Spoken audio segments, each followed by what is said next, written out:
Bonjour, dans la vidéo d'aujourd'hui, on va voir qu'est-ce qu'il faut vérifier avant d'acheter un PC portable ou un ordinateur de bureau. On va voir les éléments essentiels en pratique sont entrés dans la théorie de détail. On va pas parler de marques parce que les marques sont connues par tout le monde. Alors, ce qu'il faut vérifier en premier lieu, bien sûr, avant d'acheter un PC, il faut le démarrer et le vérifier. Cliquez sur le bouton démarrer. Ensuite, cliquez sur paramètres. Dans paramètres, vous allez dans système, des centres et cliquez sur à propos de.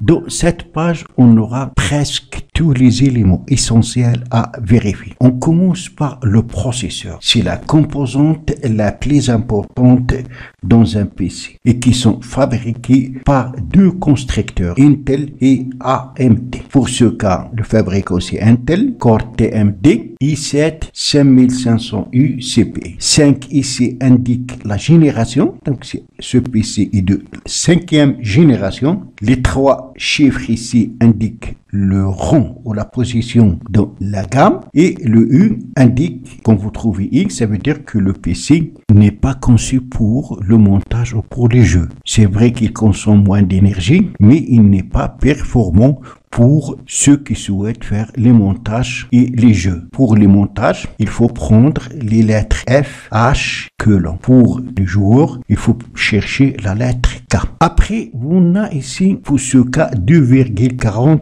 GHz. Alors, cette fréquence indique le nombre d'opérations que peut effectuer ce processeur par seconde. Donc, c'est 1 Hz équivalent à une opération par seconde. Il faut chercher toujours les plus élevés. Il y a 3, il y a même 3,5. Donc, au fur et à mesure que la fréquence augmente, ça veut dire que le processeur effectue les opérations rapidement. Chaque opération qui doit être effectuée sur un PC passe par le processeur. Quand vous appuyez sur une touche de votre clavier, la commande sera envoyée au processeur et c'est lui qui va commander son exécution. Mémoire RAM installée, ou ce qu'on appelle la mémoire vive. Chaque application ou logiciel que vous allez utiliser sur votre PC consomme une partie de la RAM. Tant qu'elle est ouverte, une fois que vous allez fermer le logiciel, il n'utilisera plus donc la RAM. De préférence, il faut acheter les PC de plus de 16 Go de RAM. Pour ce cas-ci, 8. Vérifiez type de système.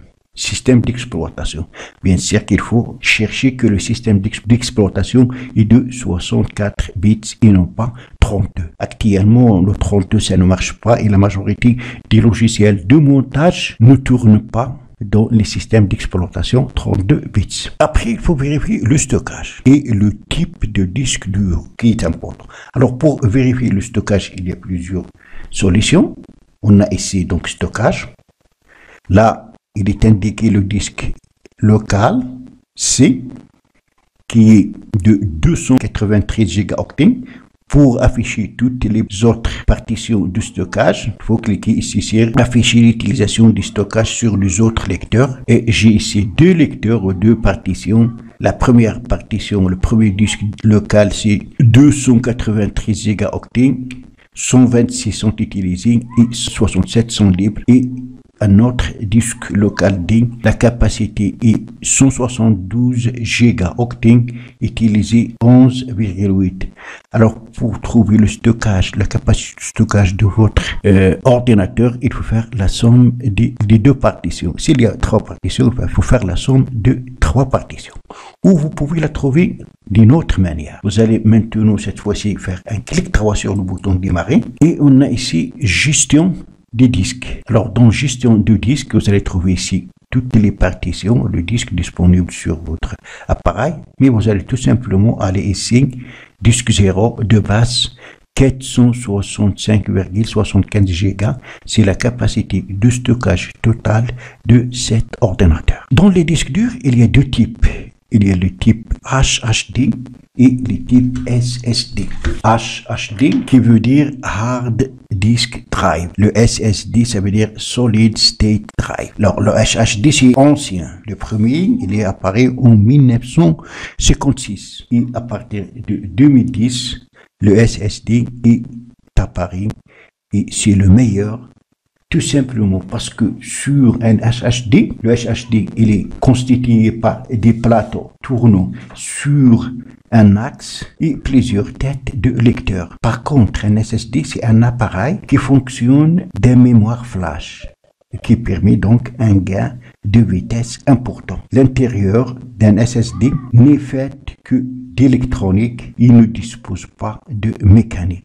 De préférence, il faut chercher un SSD, un disque dur de type SSD et non pas de type HHD. Comment le vérifier? Il y a deux méthodes. La première méthode, vous allez faire un clic droit sur le bouton démarrer toujours.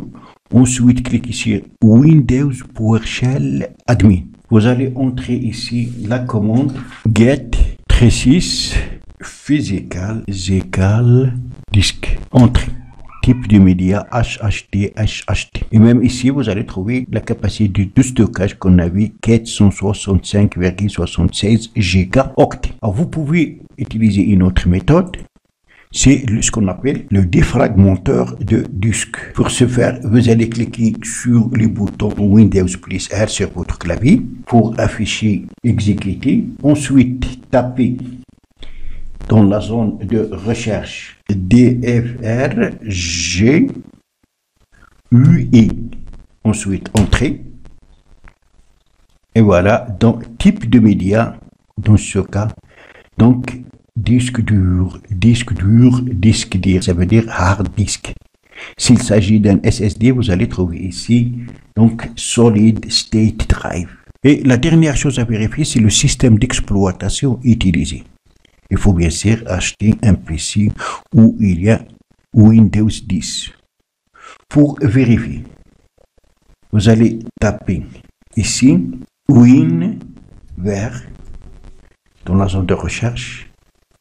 Tapez WinVer. Voilà. Exécuter.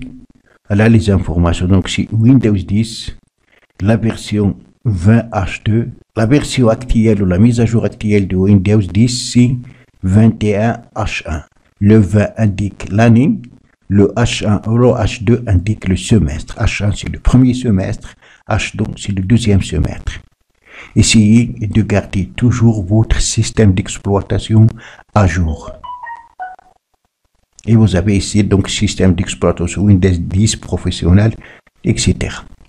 Voilà donc c'est les éléments importants à vérifier avant d'acheter un PC ou un ordinateur. Voilà donc c'est tout pour cette vidéo. Merci de l'avoir suivi. Surtout n'oubliez pas de la partager avec vos amis sur les réseaux sociaux. Et pour ne rater aucune de mes prochaines vidéos, veuillez vous abonner à la chaîne et aussi activer la cloche pour recevoir les notifications des nouvelles vidéos.